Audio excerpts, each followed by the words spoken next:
Because if I hadn't have, that guy. Good evening, everyone. I call the regular meeting of April 7th to order at 5:31. And John, would you please call the roll? Better be longer than last. Curry, Here.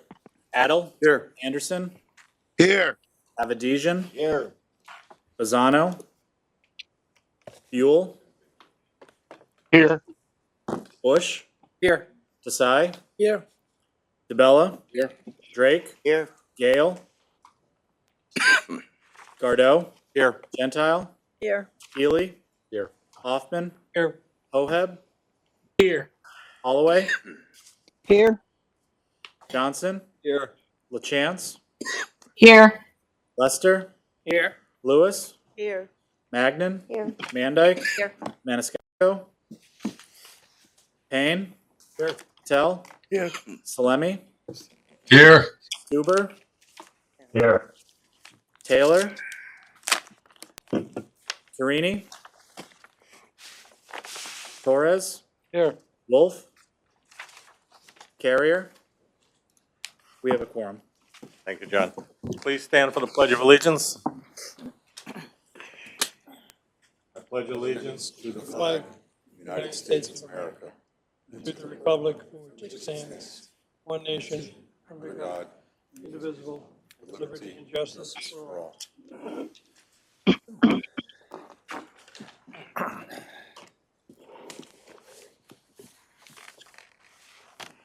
Next is the approval of the meeting minutes of April 7th, 2025. Move adoption. Second. Any changes, additions, deletions, revisions? Hearing none, seeing none, all in favor? Aye. Aye. Aye. And opposed, motion carries. Is there anyone here or online that would like to address the board relative to agenda items?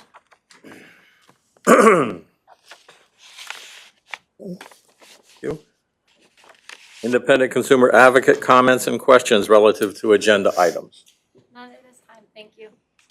Thank you, Liz. Okay. Report from the district chairman. I have nothing to report. Mr. Chairman. Hang on, Dominic. Report from Chief Executive Officer. Yes, Mr. Chairman, thank you. Scott Jellison. I do have a few items I'm going to go through quickly. I would like to talk a little bit about our success. We've talked about our Tri-Trade program.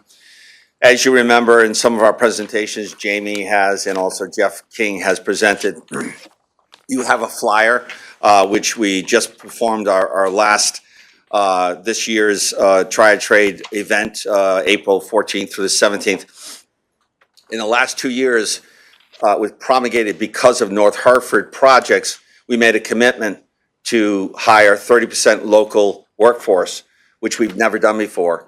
One of the challenges we had with that was to actually build capacity within the community to actually achieve that goal.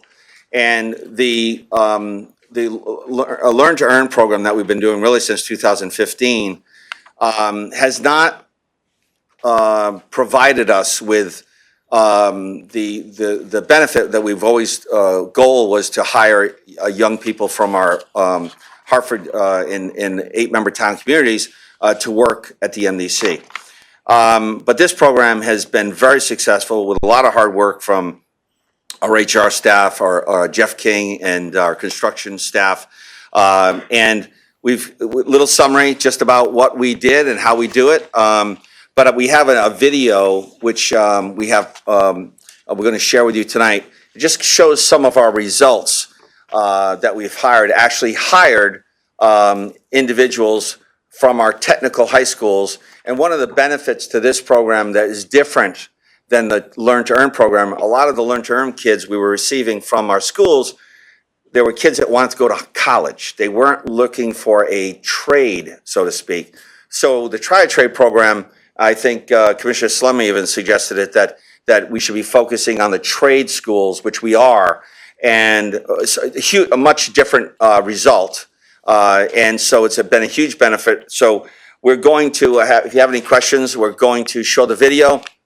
And also, just remember, in this event that we just had this last couple of weeks ago, we actually have employees going to this event that are actually MDC employees to say, I was in that program last year. So the proof is in the pudding. We actually have hired kids out of the school system, high school, and these kids are starting out at like $65,000 a year, which is amazing with just a high school diploma.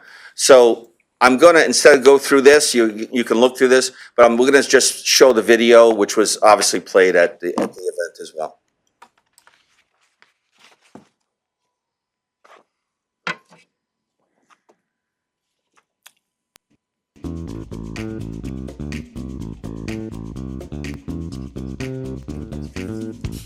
Hi, my name is Jeff King. I work for the MDC as a construction manager, and I wanted to talk about our 2025 cohort of our Tri-Trade event. It revolves around our clean water project. We're trying to find local talent and create a pipeline so we can build a new backbone to our aging workforce. So with this program, we've gone to our member towns to find students who are looking to work with their hands and learn more about what the MDC does and expose the students to the various departments in the MDC. We're looking to bring a lot of these students back for our work-based learning program where they, dedicated their entire April vacation to us. Now we're looking to give them an opportunity to work with us at the MDC for the summer, and hopefully that can lead to employment. Before doing the Tri-Trade program, I was always unsure what I wanted to do. And now doing the Tri-Trade program and then doing the work-based learning program, it just showed me what I wanted to do for my future as a career.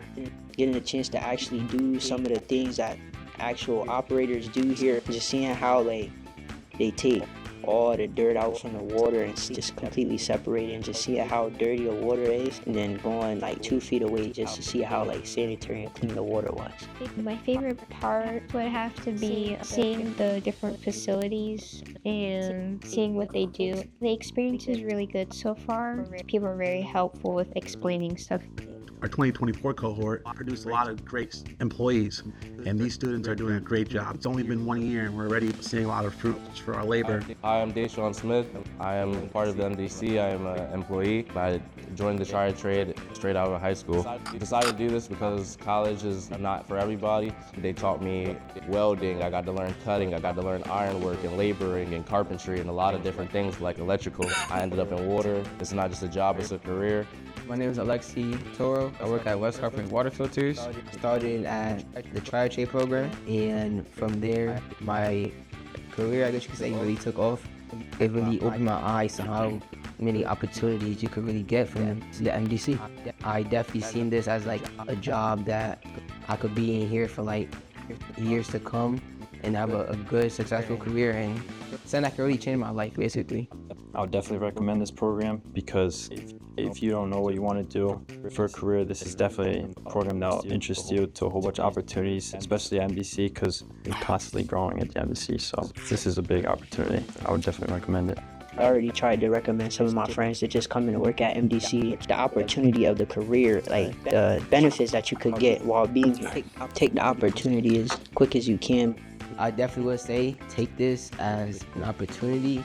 You learn a lot from it, and there's different places, different things you could do in this industry, in the industry. So I definitely would say give it a shot. These students did a great job, so keep promoting the Tri-Trade event to the students who you know are looking to do more than just go to college. Yeah, great. How many years have we been working on that? 3 or 4? So the question was, how many years have we been working on this? So the Learn to Earn program we initiated in 2015, and COVID screwed us up a little bit, and then we got back to it. But it wasn't producing kids that wanted to work in the trades. It was producing kids that got a summer job, but they were college bound, and we initially partnered with the DOT on this Tri-Trade program, which they were developing, and we kind of took it to MDC took it to the next level. So we really started this a little more than a year ago, and again, it was all because we were trying to build capacity for our contractors, our subcontractors, so that we could meet that 30% goal. We've actually had a young man create his own company, a flagging company in Hartford. And so we're really trying to promote local Hartford plumbing contractors to actually hire, instead of having, you know, a contractor from Manchester hire local Hartford kids. We're trying to get and promote Hartford contractors or subcontractors to hire local kids.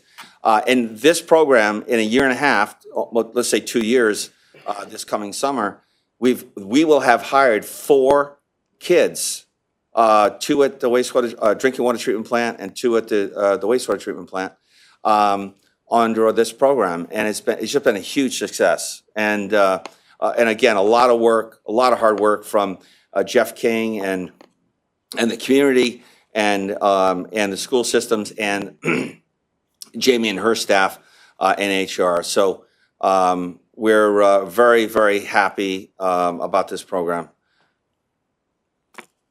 Any questions? Good work. Yeah. Okay. Just a little update on the climate survey. As you know, I've talked about meeting with Amazing Workplace and our staff and developing and reviewing the survey itself and developing action plans. So what we have done to date is we have actually met with our management team, which includes 1026 Union, to develop the action plans based on what Amazing Workplace has said from the survey, as well as myself meeting directly with every employee in the district.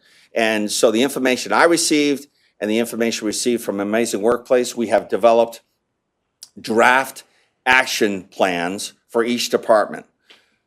Over the next 2 weeks, starting tomorrow, the management team for that department will be meeting with staff, including myself, and we will go through those action plans in detail to make sure that the staff in that department feels like the essence of their concerns have been addressed as part of the survey. And if not, we'll talk about, you know, what we didn't do or what we haven't identified, and should we or shouldn't we add some additional items on that. And then once that feedback is provided by staff, we will finalize the action plans with Amazing Workplace. Within that next 2 weeks. Shortly after that, May 20th and 21st, we also have scheduled training for management, including myself, including 1026, as you all met with Paul to talk about leadership training. And we, you know, the goals are to address communications with our employees through the management level and management skill sets. And my goal is to be able to come back to this board it's May, June to give you a full update and be able to give you actual action plans that have been approved and accepted by the staff, and what we're planning to do. And as Amazing Workplace would say, there's certain things you can address, and there's some items you can't address, and we'll be able to talk through what we can and can't address with the board at the board level. My goal for every employee, the unions, is to be able to say to the unions and to staff, based on these documents, have we addressed every concern or your concerns that has been coming out from the survey? And the answer should be yes. And that's what I want to hear, and I want to hear that in front of the board in the June meeting. And if we haven't been able to address those issues, we'll be able to tell you why we haven't been able to address those issues. So that's the goal. I know Commissioner Taylor would like to have the consultant come in and talk to PP&I. We're happy to do that. But we'd like to get the survey information finalized and more importantly, allow the staff to be able to review it first and have feedback so that when we bring it to you, as well as bring it to PPI, it's been vetted by the employees who actually did the survey. So with that, I'm done with the survey. We also have, the chairman had asked, there was some concerns or questions about buildings that were off, you could see off of 91 around the tunnel And I asked Susan just to give a little update on what's going on the construction footprint of that site. Good evening, Susan Negrelli, Director of Engineering. I drive up I-91 every day and get off. I usually get off and go to the Dunkin' at the airport road exit there. But that's what you see as you're coming up I-91. That first building there, the concrete building, really popped out of the ground in the last 4 to 6 months. I don't know anyone else drives that way if you've noticed that. But I'm going to just give you a little bit of update about the project. Okay, thank you. As you know, the tunnel pump station, we're building that so that it will ultimately dewater the tunnel when the tunnel fills with overflows and wastewater and stormwater. The tunnel pump station will be used to pump out the tunnel and send that water to the Hartford Water Pollution Control Facility to be treated. We bid this project about in 2022, awarded the project to C.H. Nickerson, a Connecticut contractor, for about $115 million. And just to remind you, this project, we are receiving a 48% grant from the state of Connecticut DEEP. And, you know, there's huge equipment in this building. There's 2 buildings you're going to see in some of the photos, the grit and screening building and the actual control building. Huge pumps that 4 huge pumps that will be used to pump the 50 million gallons a day of wastewater from the bottom of the tunnel all the way up to a tank, and then the head tank will move the water by gravity to the treatment plant. But there's all sorts of dehumidifiers, odor control, electrical equipment, backup generators. All of this, encompasses this huge project that $115 million. And, you know, some of the most important things of the project will be is the system integration, you know, making sure that when this goes online, that the collection system is coordinated with the treatment system to get everything functioning in sync and how everything will work together. Again, the original contract value was about $115 million. We've had a few change orders to date, very low percentage. We've have a time extension granted to the contractor. So our original completion date was March of 26. Now we're looking at July of 26. So about a year from now, we'll be doing startup and testing, probably less than a year, but to be getting this facility online from summer to fall of next year. And here you can see cost and time, where we are percent complete. We're about 72%. And, the contractor is expecting a slight delay in their schedule. They are having some trouble with electrical gear. Seems to be we notice it in really all of our projects right now. Electrical equipment takes an inordinate amount of time to manufacture these days. So they are thinking that there will be a slight delay due to some of that getting that equipment, but still forecasting for fall of 26 completion. And this is just the site schematic to show you. You can see at the top right, that's the building you can see from I-91, the grit and screening facility. That facility is over the old launch shaft. It was about a 38-foot diameter hole, 215 feet deep.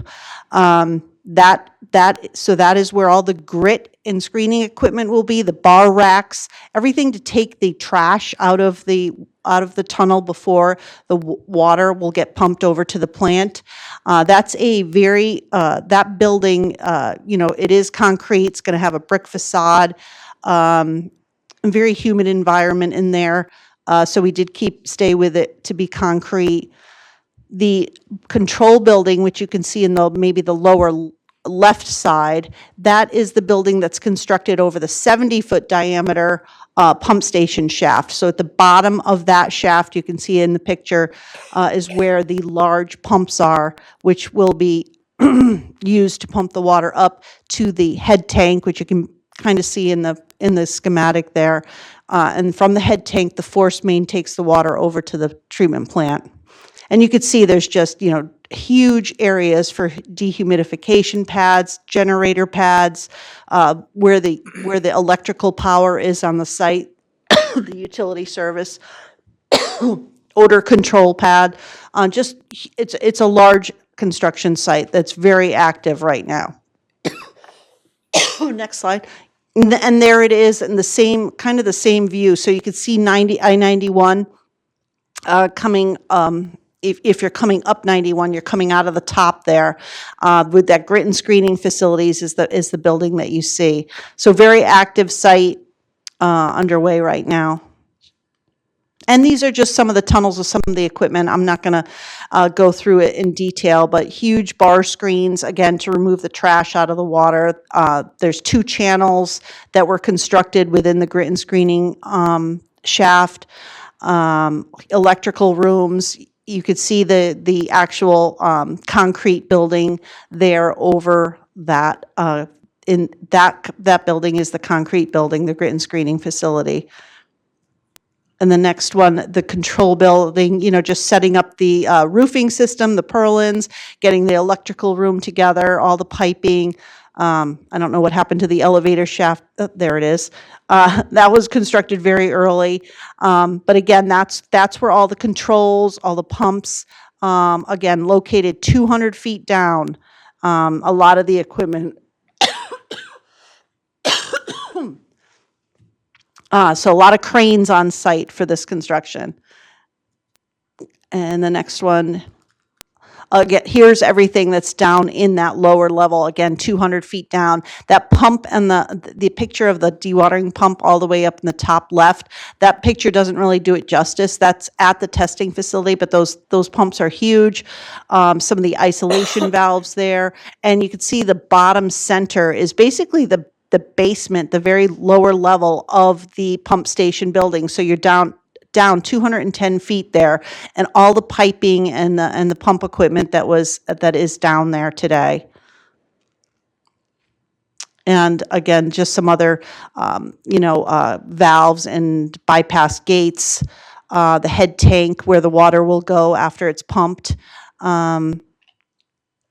Dehumidification piping, the large odor control units there. And that's really it. That's it. I didn't want to take too much time to show you some pictures. It's very interesting. And it's really, like I said, in the last 4 to 6 months, it's really popped out of the ground. You can really notice it now. Any questions? Question? Yes, thanks, Mr. Chairman. I'm just curious, when will the tunnel be operational? When do we project? Fall of next year. So we'll go online with all of the, okay. Other question? Thank you, Mr. Chairman. Question on equipment that is not delivered yet that may be fabricated overseas. Is it subject to tariff? Or you Yeah, don't- right now, a lot of the equipment, because we're at the stage where they have most of the equipment and a lot of it's installed. The electrical equipment is manufactured here. So I haven't heard anything about equipment being delayed or tariff induced, from the contractor. Like I said, the biggest concern is some of this electrical gear, but I believe it's all constructed here in the U.S. And if I may, the COVID really set back the electrical industry tremendously. I mean, you talk to Eversource and they have major problems with getting transformers and those kinds of things because of, they're still reeling this from COVID. It's really a COVID issue. But just an important point, lessons learned, when we toured, Susan talked a lot about dehumidification systems. And as you can imagine, you're down 200 feet and water's seeping in from every direction, water. So you need to dehumidify just for your controls and the quality of the environment, your equipment that's down there. Lessons learned when we toured Providence's CSO tunnel back in 2000, I'm thinking 2012, 2013, they shut off their dehumidification equipment to save money on electricity.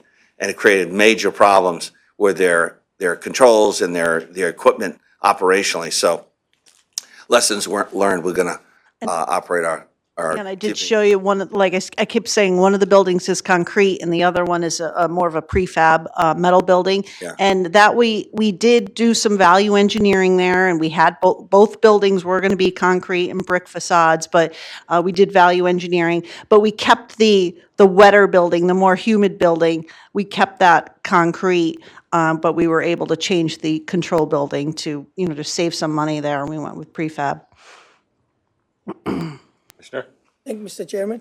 Do you have or are there duplicative equipment in the tunnel, for example, pumps and stuff like that? Yeah, there's 4 of those pumps, yes. So Yeah. so There's always, we always have a spare. Okay. Yeah. I think administrative staff and our engineering staff and entire crew deserves a lot of credit for such a project. You don't build this every day and everywhere. And whatever we have done is a tremendous job of transferring a lot of water to the place the way we have done it. MDC has done it. And I think we should be all proud of what has happened. Thank you. Any other question? Thank you, Mr. Chair. I just had one more, and it's, goes off of CEO Jellison's comments. Have we done and will we see in this year's budget the projections for the increase of costs that turning the tunnel on in 2026 will have for us? I mean, based on additional electrical, I'm assuming, I don't know what our staff count will be. I'm very curious to see what exactly is our budget that will increase once we flip the switch and this tunnel goes on. I mean, obviously, there's going to be people in these buildings. Yeah, so and I've said this at a few meetings over the past years, we've been planning for this since 2013. And if you can imagine, really in 2008, when we started to bid our electrical contracts, and now we bid our electrical contracts, we have lowered, and I don't quote me on the numbers, but we have lowered the consumption at the plant, but meanwhile doubling the capacity of the plant. And so we have been cognizant of this issue. These pumps are not running, remember, these pumps are not running every day. They're running when we have storms. And so the storage tunnel, the way it operates is you're gonna fill up the tunnel and then you're gonna slowly move that water. So it's the impact to the cost of running these plants. I don't have the numbers, and I'm not sure if we have those numbers, but we can provide that at a BPW presentation. You don't have any numbers? No, I don't have them on me, no. But we can show you, Commissioner, the master plan of how we've, improved this system so that you're literally using less power today than you were using in 2008 at the plant. And if I could, can I continue, Mr. Chair? Yes. I understand that, Scott, but still, our budgets have reflected a Yes. downwards trend then to our electrical because you've made such good advances. I'm just saying, when this comes on, Yep. that's going to come back up, and our staffing's going to have to reflect that as well. So if we could just have an estimate Sure. as far as either in the budget process about what we're looking at next year, Yep. based solely on flipping the switch and putting the tunnel in, I think it would be very helpful for all of us to see that. And absolutely, and we did project those numbers when we bid the electrical contract, understanding the rough date in which we were going to turn these pumps on. I had a conversation, meeting with West Hartford today about stormwater related issues, and the one thing when we do this, when we initiate the system, obviously we're going to have a grand opening, ribbon cutting, all those good things. But one thing that's going to be very important for the MDC to explain to the community is that some people think when you turn the switch on, it's going to stop the water from going into your basement. And that's not what this does. This collects overflows at the river. You remember the river? We always talk about the community benefit. That's why we changed the philosophy in North Hartford. This tunnel is capturing overflows that go to the river, to the tributaries to the Connecticut River.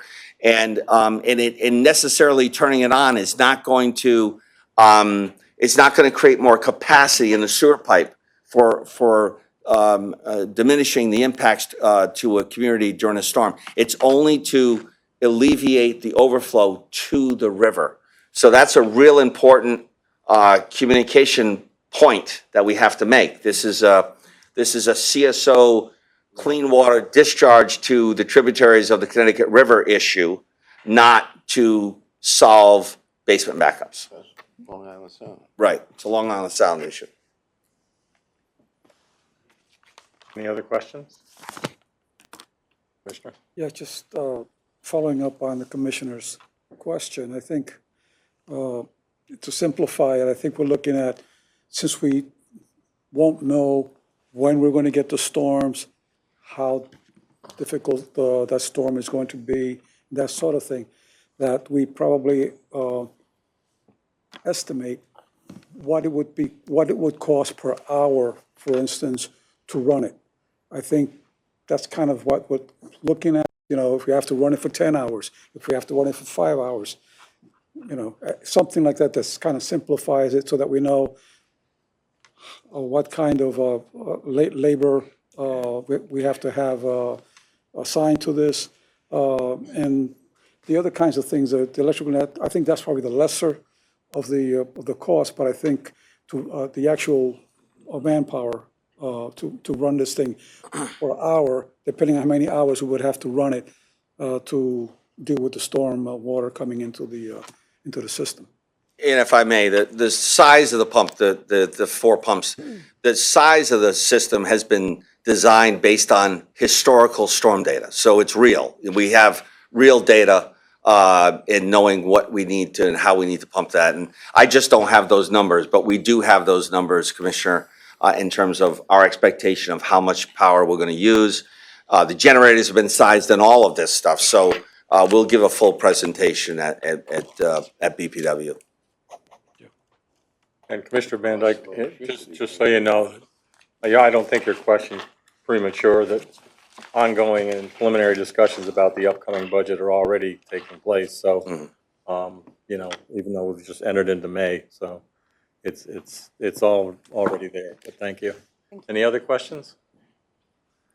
Okay, Scott? Okay, I'm done. Thank you. Okay. Yes. Report from District Council. Thank you, Mr. Chairman. Chris Stone, District Council, just 3 things, really updates on some pretty significant pending issues. The first is the landfill / Buckingham Garage cases. All 3 of those cases, as you know, have been consolidated. They're on the complex litigation docket in Hartford. We had a judge assigned to us, specifically assigned to us, who has since been elevated to the appellate court. So as of a month ago, we have a new judge that's overseeing it, Judge Clow, who you may have heard the name. He's practiced in Hartford when he was a lawyer. His most significant cases involves First Amendment cases and free press cases, that type of thing. But he's been on the bench for 4 or 5 years now, very competent. He's been assigned to us. Unfortunately, with a new judge comes a new schedule. And while we thought that we were going to be ready for trial in early 2016, it's now the fall of 2016. So, yeah, 16. I'm not 16, 26, sorry. Time machine. That would be 3016, I guess. No, I'm sorry, 2026, sorry about that.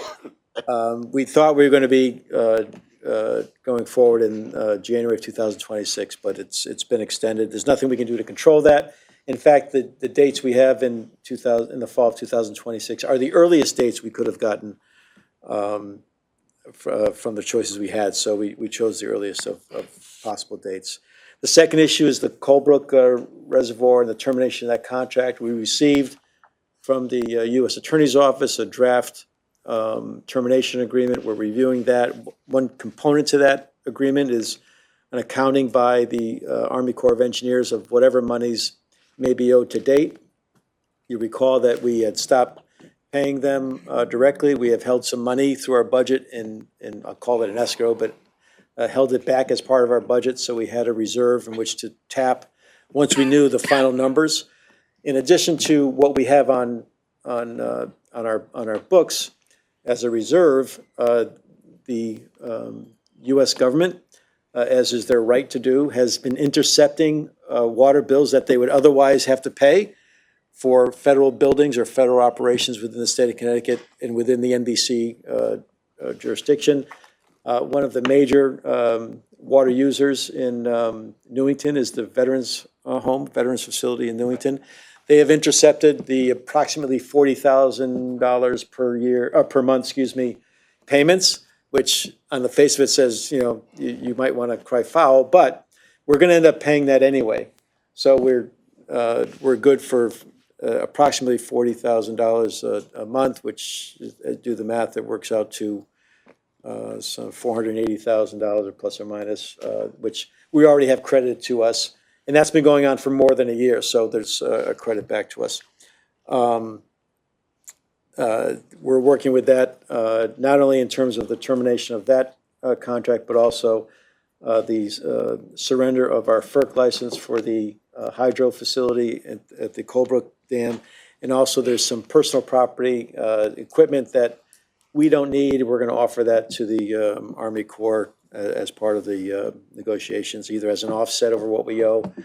It may cost us more money to get rid of it's a crane. It may cost us more money to take it off-site and dispose of it than just leaving it there. And then finally, we're going to have hopefully by the June meeting, all the final numbers will be in from the tunnel claim. As you recall, that was settled for $51 million. The monies have been paid.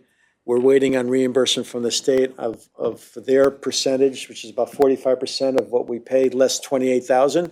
So they approved $51 million less $28,000 as being eligible for funding. 45% of that number is, Kelly? About 22 million plus or minus, 23 million plus or minus. So we're expecting that reimbursement from the state of Connecticut Deep in the Clean Water Fund. That would be good news when we get that. I believe it's been I think Vivian has either submitted or will be submitting the final pay rec this week. And then we're also waiting for, obviously, the deep reimbursement. But hopefully that'll all begin during the month of May, and we'll have an overall summary of the tunnel claim and the resolution of that claim at the June meeting. And that's all I have, unless anyone has any questions. Questions, anyone? Thank you, Mr. Chairman. Thank you. Being done, number 10, presentation by Metro Hartford Alliance is postponed until our June meeting. Move on now to number 11, Water Bureau, consideration, potential action, encroachment agreement, Concourse Park redevelopment, Forbes Street and Silver Lane, East Hartford.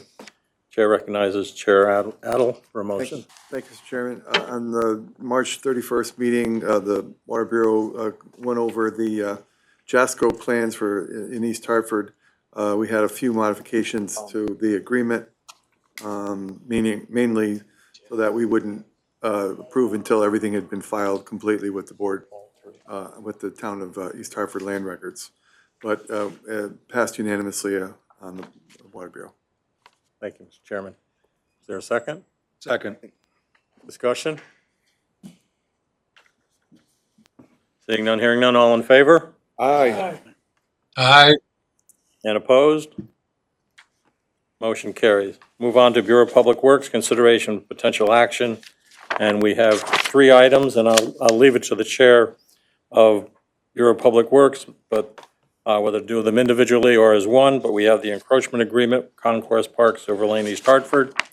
The encroachment agreement, the Spark on Cedar, 1 Myra Cohen Way, Newington, and license agreement for parking at 45 Granby Street, Hartford.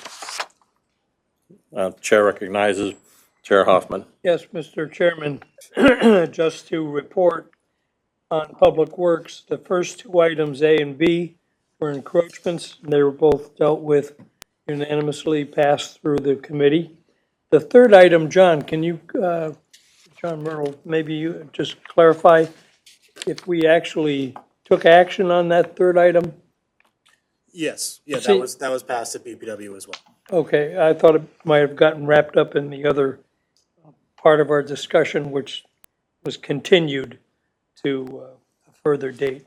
But anyway, if that's the case, then we did what we were asked to do. Okay. And I'll entertain a motion by you to approve. Yes, move it. Is there a second? Second, Discussion? Are they consolidated? Are they, yes. All three are moved. Did you make a motion to approve all three items, 12A, B, and C? Consolidated. yes. Yes. Yes, there's no reason not to. Questions? All in favor? Aye. Aye. And opposed? Motion carries. Before we move on for opportunity for general public comments, I would like to wish Vice Chair DeBella a happy 39th? 39th birthday coming up on Wednesday. Again? 82. I'm sorry, what was that? 82. Thank you. I don't get carried over here. Twice as old as you, John. Is there anyone in the audience or online that would like to address the Let me board? make one more adjust. I renewed my license today, and I took the 8-year plan. My driver's license. Only because it was cheaper. It was cheaper. Okay, anyone in the audience who would like to address the board on any item? Yes, Chairman, this is Judy Allen. Hi, go ahead, Judy. I'm online. I see your name. Again, Judy Allen, West Hartford.